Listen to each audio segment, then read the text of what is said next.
Hey guys, it's Saria. Welcome back to my channel.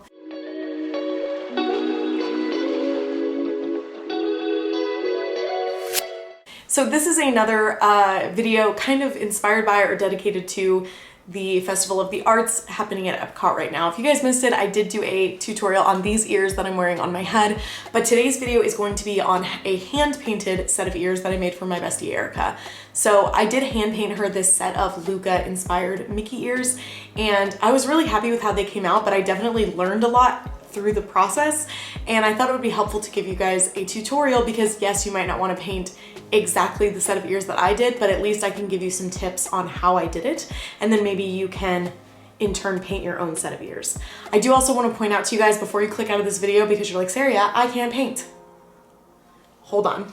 I do have a tracing method that is what I used, and it's how I got the characters to look way more similarly to they do in the film than if I had just hand drawn them myself. So I do have a little bit of a cheater's method for you.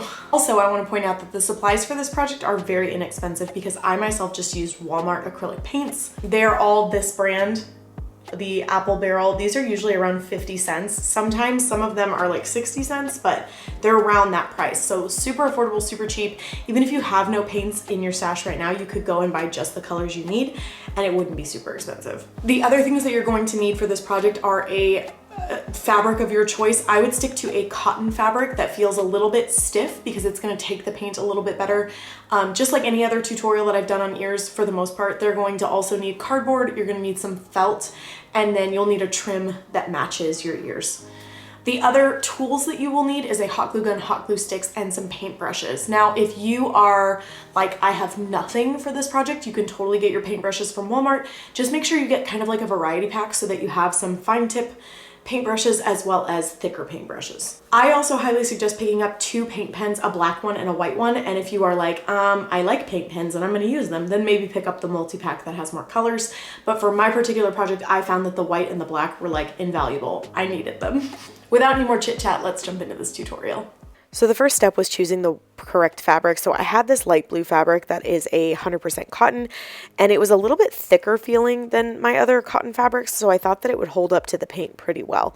So I'm going to be tracing my foam and batting template using a ink marker that can be washed off, so it's a washable ink. And the reason I'm using the foam and batting one and not the cutting line template is because my painting has to fit within the lines of the smallest template, because if I end up painting too large, then it's going to get cut off once I end up like folding the fabric over on the base of the ear. So for the sake of painting, don't cut these out to this size, but you do want to trace this one with something removable so that you know your painting is going to fit within the margins. Then I will be using this embroidery hoop in order to keep my fabric tight while I'm painting. So this is an 8-inch embroidery hoop, I believe. Actually, no, this is a 6-inch embroidery hoop, sorry. So I'm using a 6-inch embroidery hoop just to pull my fabric really taut. This is going to make it a lot easier to paint, and it will keep my fabric still while I'm painting, similar to how like when a canvas is framed, it's easier to paint on. Now, I consider myself artistically inclined, but I do not consider myself a full artist, so I'm going to be cheating just a little bit on this. I printed these pictures of Luca in different sizes, and then I scribbled all over the back of the picture using a pencil. This is a transfer method, and it works so well on projects. For this project, it's going to be a good guideline. You're not going to be able to do an exact replica of it, and I'll explain why in a bit. But after you have scribbled all over the back of this image with a pencil, then you're going to push down pretty hard with your pencil on the front of the image, and it's going to create a tracing onto the fabric for you. So it'll give you a really good guideline of painting kind of like the general shape of the character. The details are a little bit trickier, but I will show you guys some tips and tricks for that as well. But for now, I am just tracing him. I am tracing all of him. I'm doing his eyebrows, the pupils of his eyes, any like little details of him are getting transferred on, but keep in mind you're probably going to paint those over and have to retrace them.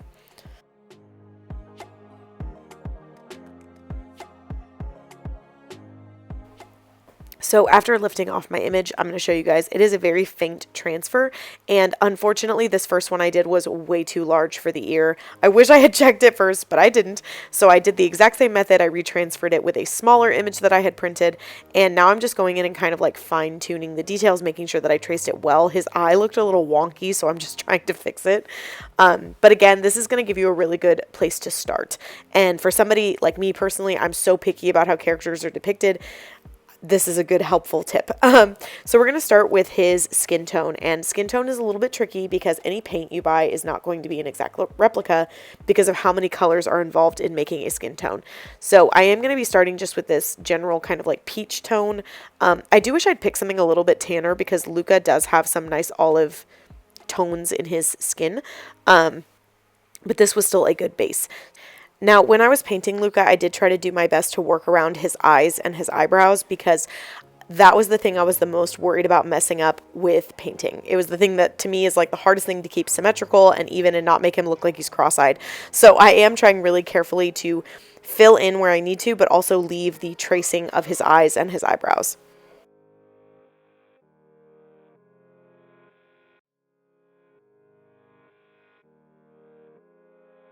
So next we're going to try to give him some dimension, and using just a slightly darker color than what we initially used on his skin, I'm just going around and kind of lining his face with it, doing kind of like the edges, wherever the shadows would hit is what I'm trying to focus on. And again, this is just going to add a little bit of dimension to him and not make him look quite so flat. After doing the perimeter of his face, I'm going to go in and start filling in his hair and his eyebrows using a really nice chocolate brown color. Now, the one thing that I really struggled with on Luca specifically was the highlights in his hair because he has a brown base, but he has a lot of red tones in his hair, and that was a very hard color for me to try to paint mix. So honestly, if I had had time, I probably would have run to the store and picked up more of like a reddish brown tone just to create those different highlights and lowlights in his hair. But being that I was strapped for time and this took me a while, I just ended up trying to paint mix.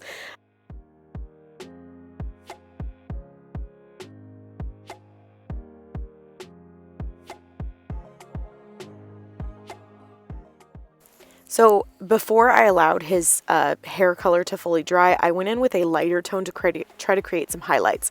Luca has kind of curls in his hair, and so I was trying to do kind of like swirly highlights in order to create those curls and give it some dimension. And then I will also try to mix a more reddish brown to create the low lights.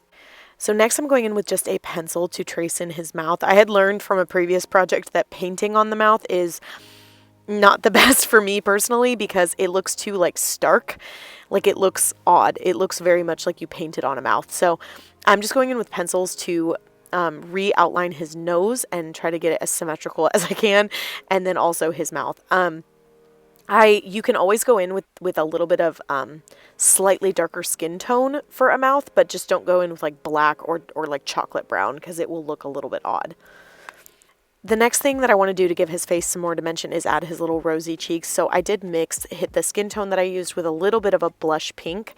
And I'm just going with kind of a sparser brush, and I'm just tapping that down onto his cheeks to give him a little bit of rosiness to them. And I'm also adding that onto his nose because Luca's nose is very sun-kissed.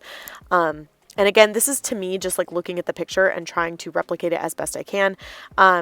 The good news about paint is it's pretty like forgiving. If you do something wrong, you can, as long as it's not like black paint, right? You can go in and kind of like tweak it from there. Next, I'm filling in his eyes. I'm using the absolute tiniest fine point brush that I can. And if you are working on a canvas this small, I would highly suggest picking up a really tiny detail brush for yourself that's probably brand new, because honestly mine was so hard to work with because it's gotten a little bit sparse and there was like this one particular hair that just kind of kept dragging where it shouldn't. You can also use paint pens for stuff like this just because they're a little bit more detail oriented. I believe I end up using a paint pen on Alberto. Oh my god, I just totally blanked on his name for about 10 seconds. Anyway, but I did use a brush for Luca's eyes and they came out good. You're going to end up outlining his eyes anyway, but here oh look, see here? I'm going in with a paint pen because I realized that I might be able to do it a little bit more finite and more controlled. Definitely test out your paint pens first though, because some of them can be a little watery or not what you're wanting. So just make sure you test it out first. Next, I'm moving on to his shirt, and initially I used that same white paint pen to paint his shirt because in my head it was white, but looking back at the picture, I was like, oh, it's kind of more like an off yellow. So I am using the paint pen initially, which was kind of nice because it did help the yellow pop a little bit, but I don't know that it was necessary. My paint pen was also a little bit watery, so I did use a paintbrush to kind of spread it out. Next, I'm going in with this really pale yellow. I believe it's called daffodil yellow. Oh, by the way, all of the acrylic paints I'm using are from Walmart. None of them are like expensive, really nice acrylic paints, but they did work pretty well. So just using a really thin paintbrush, I think this is the same paintbrush I used on his eyes. I'm just really carefully trying to fill in his shirt with that pale yellow color.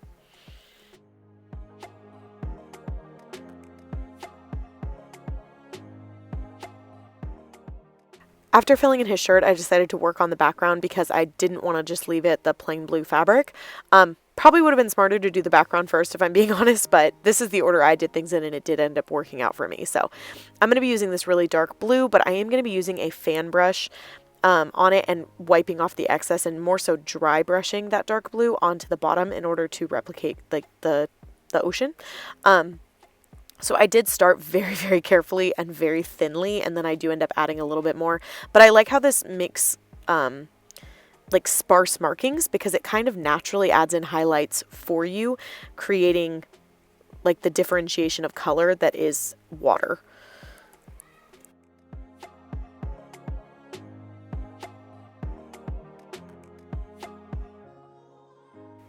For the clouds, I went in with a square brush and I am going in and kind of patting it down, trying not to use too much paint. I did have to use chalk paint because I actually don't have any white acrylic paint. I don't know how that's possible, but I don't, and I haven't for a very long time, and I just never think to get any. But I'm just going in and kind of patting that and then also swiping because I'm trying to create thicker portions of cloud versus thinner portions of cloud. And I'm just going to create random ones. Honestly, this was just me looking at it and putting them where I liked them. I did want to make sure that they didn't look too symmetrical and that they didn't look the same because clouds all look different.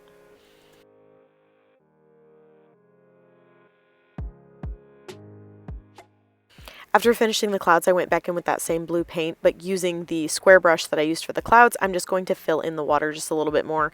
The fabric was poking through more than I wanted it to, and so I'm just going in and doing like line stroking motions, and then I'm also adding some of the same strokes into the sky to give it some dimension and some depth. Next, I went in and just filled in his shirt with one more coat of that light yellow paint because it was just not looking even, so I didn't want it to look patchy, and I did one more coat. Then I went in with a pencil and I lightly outlined his shirt again because I had lost some of the line work and the, like, I don't know, outlining of it. So I'm just going in with a pencil because it's nice and dull and light and it doesn't look like a dark black line, if that makes sense. Then I also went in and did that with his facial features as well. Unfortunately, when I did his eyes, I totally lost his pupil when I did the white portion of his eyes, and this was the part that took me the longest, you guys, because making sure that his eyes were symmetrical and he didn't look cross-eyed took me a very long time. So I don't know, be patient, take your time, especially if you're somebody like me who it's really going to bother. So the next step was filling in the iris of his eye, so the colored portion, and I am going to be using that same chocolate brown that I used on his hair, mostly because this is the closest brown I have to anything, and I am going to be adding a little bit of the mixtures of colors that I had created, so a little bit of that reddish brown will be added just to give his eyes some dimension and make them not look flat and all one color. Okay, so this next part's a little weird, but using a pencil as a paintbrush, I'm going to add in the lines of the plaid design on his shirt. So I'm using the same blue that I used on the ocean, but I'm literally dipping my pencil into the blue and doing the lines with the most finite amount of blue paint.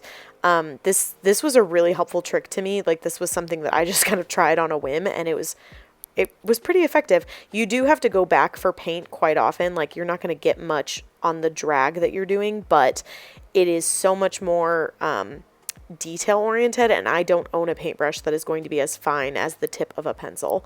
So this was really helpful to me. So next, in order to outline his features, I went and stole a brown colored pencil from my daughter's, and I am going in and outlining his eyes with this, as well as like any portion of his face that needs to be just a little bit more outlined. The colored pencil, because it's like obviously a grayish tone, it didn't look exactly right on his facial features, so I'm going in with this brown colored pencil and just kind of reinforcing it. I also decided to try to use it to edge the bottom of his face, but I did not love that. It didn't look right, so I did end up having to go in with my paintbrush and kind of touch that up. So not super good for contouring, but good for outlining. I did notice a little bit of a smudge on the blue stripes that I had done, so I am going in and just trying to tap down some yellow just to clean up my lines a teeny tiny bit.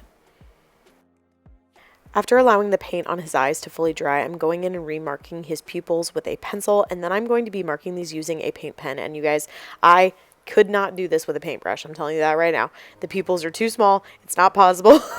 I needed a black paint pen. And you want to get the ultra fine black paint pens if you're doing it this way. I did go in and work on his hair just a little bit more, but I don't have much instruction for you guys, so I'm going to cut through this portion of the video just a little bit so this video is not a million years long. But just using different shades of brown that I'm like custom mixing, I'm trying to add more dimension to his hair and make it look, if you can see the photo of him next to where I'm painting, there's just so much color in his hair, and I'm trying to emphasize that and put it on to the ear as best I can. So I am going to set Luca off to the side, and I'm going to now work on Alberto. So I am doing the same method of taking my pencil and like scrabbling all over the back of the photo. And then after putting my fabric into that 6-inch embroidery hoop, and I traced the smallest ear template onto there, the foam and batting one, I'm going to go in and trace Alberto onto the ear. Alberto's skin tone is a little bit deeper than Luca's, so I am going to be mixing two different colors to try to get the right skin tone for him. I actually felt like I got his skin tone a little bit more accurately based on the pictures than Luca's. For Alberto, you can see that I actually did the background first on him. So I went in and did the ocean, and I did the clouds, and now I'm going to go in and paint him. So I did try both, and it just kind of depends what you feel is easier. If I had to pick for you guys, I would say do the background first, just because you can kind of like make sure that your character is on top of the background, and that is a smidge easier. So same as Luca, I'm going to go in and fill in his skin tone first, but trying to leave in the tracings of his eyes and mouth and nose and eyebrows. I also would suggest to you guys that you go in and kind of deepen up the tracing just a little bit, so that if you do get a little bit of paint on it, you can still see it. Next, I am doing his hair, but with his hair, I am painting in circular motions because he has super curly hair, and I want to make sure to keep that kind of texture into it.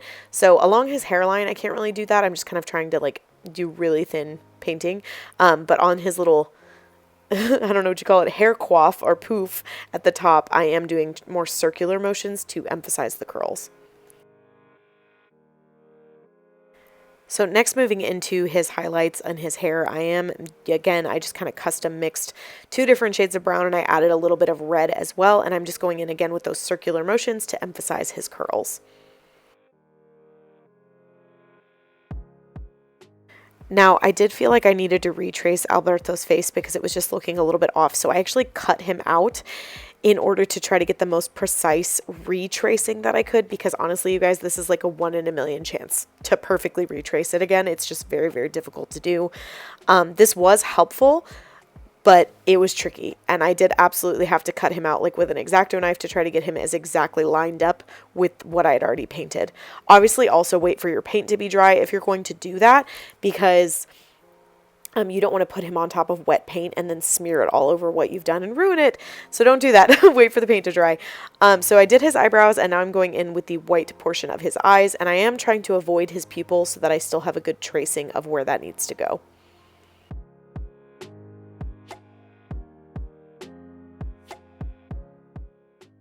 For his tank top, I'm just going to be painting this using a slightly deeper yellow color. This part was really easy. If you wanted to add some texture onto his tank top, I think it's like a ribbed tank top, you definitely could, but that was beyond my patience and skill set. So he is just getting a plain tank top. Next, I went in and added a little bit of darker brown back into his hair just to, again, give it a little bit more dimension. Curly hair has a lot of like highlights and shadows in it because of the curls, so I'm just trying my best to create that texture. After setting Alberto off to the side to dry, I did decide to take my white paint pen and just add in little, like almost like sparkles into Luca's eyes by doing little dots above his pupil. Going back to Alberto, I'm going to fill in his eyes. So he has green eyes, and I'm just taking a green paint that I have and filling in his iris. And then I'm going to do the same thing that I did with Luca, which is using a black paint pen for his pupil and a white paint pen to add in like a little sparkle to his eye. I do let these coats dry between, because if you try to go in with the black paint pen while the green is still wet, it is going to just like blend together and create a mess. And if you try to do the white on top of the black, same thing. So just make sure you're patient and allow your paint to fully dry. While I'm waiting for that green paint to dry, I'm going to go in and blush up his cheeks and his nose, the same as I did for Luca. And then the next thing I'm going to do is just add a little bit of warmness or contouring to his skin, just kind of lining his shoulders and adding a little bit of like sun-kissedness where the sun would have tanned him, you know? Now that the green paint is dry, I'm going to go ahead and do his pupils. I did already cut these out, and for some reason I didn't film it, but I just used that largest cutting line template to trace around it and cut. You can still see the line from the foam and batting template on the Alberto one. So if you guys just use that largest template and place it on top of your painting once it's dry and cut it out, you'll be good. But I am filling in his pupils, and then I'll allow that to dry and then add the little white dots. Next, to create the actual structure of the ear, I'm going to be tracing 4 of the foam and batting template, which is the smallest one in the adult templates, onto a piece of cardboard. I'm going to trace 4 of these and cut them out.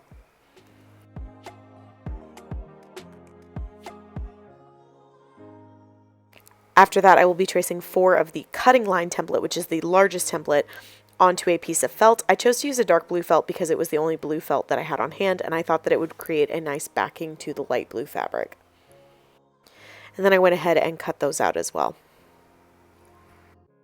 After cutting all of those out, I'm going to go ahead and attach these to the cardboard by doing a thin line of hot glue at the top of the cardboard portion of the ear, folding over the felt and tapping it down into the glue. And then I will work my way around the sides of the ear.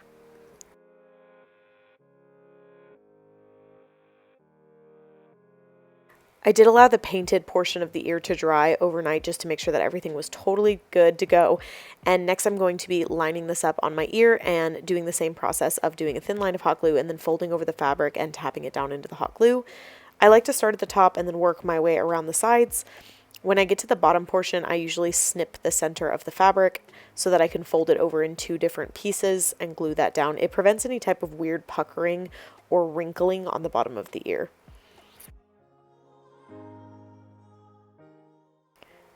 And this is what Luca looked like once he was all attached. Now this next step is very important. You're going to want to seal your painting. So using this acrylic sealant, I'm going to be spraying this all over the ear because that is what's going to seal in that acrylic paint and make sure that it doesn't wash off or get ruined if it gets wet or something like that. I just put my ears into a cardboard box and I did 3 coats of this. I did spray it and then wait 30 minutes between each coat. So next we're going to assemble the ears. Now initially I just made a plain blue ear for the back, and I do decide to add paintings onto them, but I'm going to show you that after they're assembled. So following the same method of like cardboard, attach the felt and then attach the fabric, create a backing to each ear. So create a backing for Luca and Alberto, and then I'm going to hot glue the top and the bottom together. I'm just going to firmly press these down onto each other until I feel the glue cool off. For the trim, I'm going to be using this rope trim that I had, and I'm just going to do thin lines of hot glue around the rim of the ear and then tap this trim down into the glue. I am going to show you guys how to make a bow for this project, but I don't end up using the bow. So first I cut a felt rectangle that was 4 inches by 5 inches, and then I cut a rectangular square of fabric that was 7 inches by 9 inches to cover the felt. This fabric I had on hand from a set of Little Mermaid ears that I had made, and it's like green scales. So I thought it looked nice, but once I was done with the ears, I didn't end up attaching it because I preferred it without them. To attach these 2 things, I'm doing a line of hot glue on the sides of the felt first, and then I'm tapping down that scale fabric onto the felt. Then I'm going to fold in the fabric toward the center, and just hot glue that down by tacking down the ends. So I am folding in the ends and making sure I'm pinching them in so that I don't get any weird like puckering on the sides. This is my no-sew method of making bows, and honestly it kind of changes every time I do it, just depending on the fabric I'm using. If you guys want other suggestions of types of bows you can make, I do have a video of different bows, and some of them are sewing and some of them are not. So if you're like, I didn't like this style, but I want to check out some other ones, I do have a video on it. But I just tacked down the edges of the bow and then allowed that hot glue to dry. And then I'm going to pinch this bow into the bow shape using just like an accordion folding method. In order to wrap the center of the bow, I'm going to be using this teal colored trim that I had. It's a braided trim that I got from Hobby Lobby. It's really pretty, and I just liked the dimension that it gave to the colors that I'm using. I did cut a small strip, and then I'm going to be hot gluing that to the bottom of the ear, wrapping it around, and then tacking down the other end of the trim into hot glue.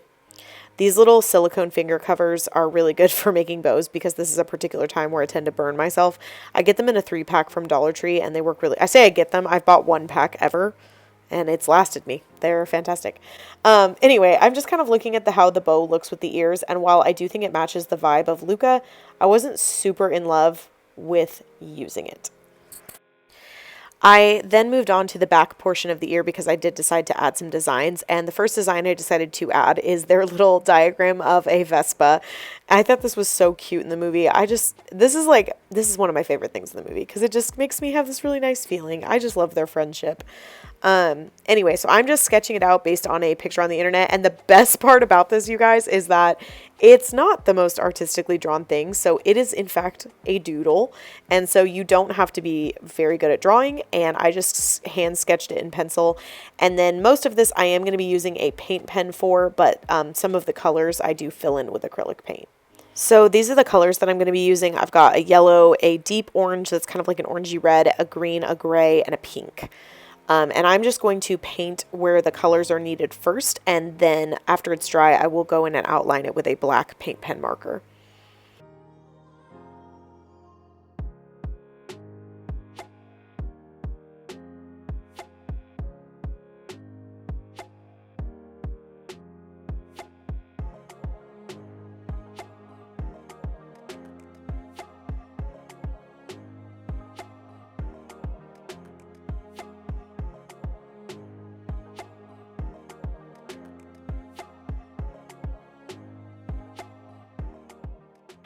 I am going to include these clips, but I'm going to speed them up so that you guys can just kind of get through them. But I don't have much instruction for you because truthfully, I'm just following the picture and just outlining it the best I can.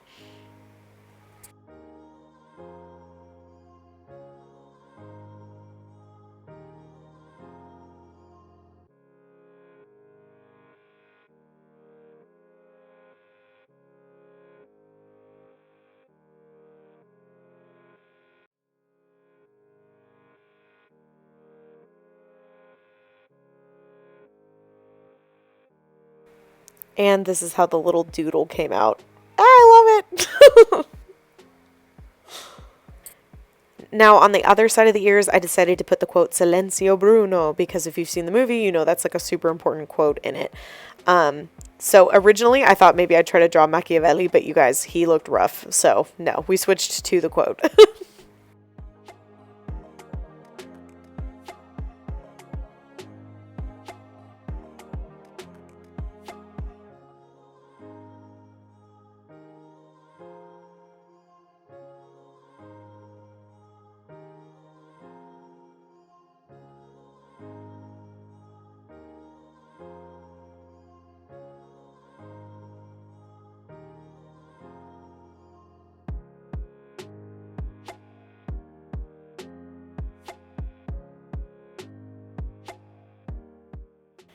So next we're going to attach the ears. I will be using my ear spacing template, which of course I have linked down below for you guys as always.